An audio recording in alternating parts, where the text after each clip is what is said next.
Les tempêtes répétitives de l'hiver 2013-2014 ont violemment frappé la façade atlantique et elles n'ont pas épargné le littoral basque.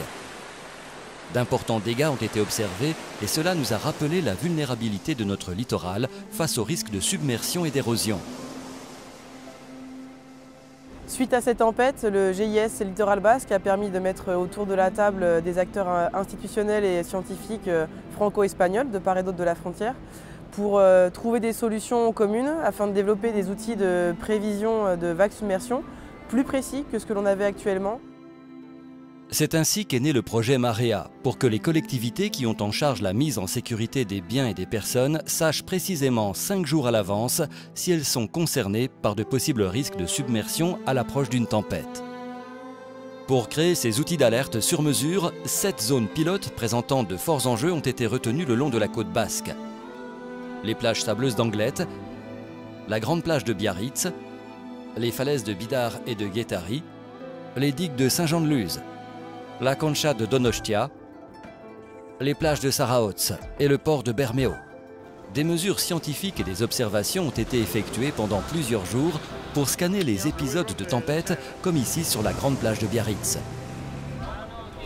L'objectif des partenaires de Marea est de comprendre comment se forment les processus de submersion depuis le grand large des côtes jusqu'à la zone de déferlement des vagues. Pour réaliser ces mesures uniques en France, il a fallu mettre en place des moyens techniques conséquents et parfois dans des conditions difficiles. Des bouées ont été installées en mer pour mesurer la houle au large.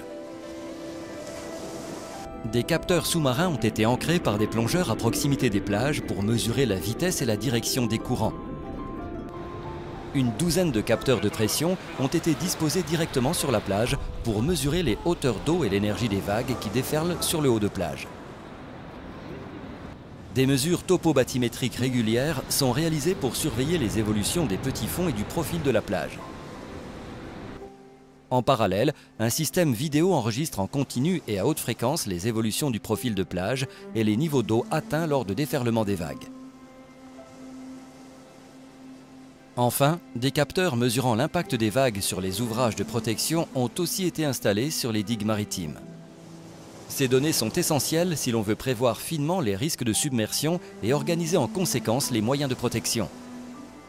Alors aujourd'hui, il y a un enjeu pour maintenir le réseau d'observation scientifique du projet Marea et voire même le renforcer pour alimenter les outils locaux de prévision de vagues submersion qui existent déjà et aussi dupliquer ces outils ailleurs sur la côte basque, là où il y a des plages à fort enjeu, où il y a un besoin de connaissances très fines pour mieux prévenir ces risques de submersion et éviter les drames que l'on a déjà connus par le passé. Ce projet transfrontalier qui durera 3 ans est financé à 65% par des fonds européens, POCTEFA, pour un budget de 1,5 million d'euros.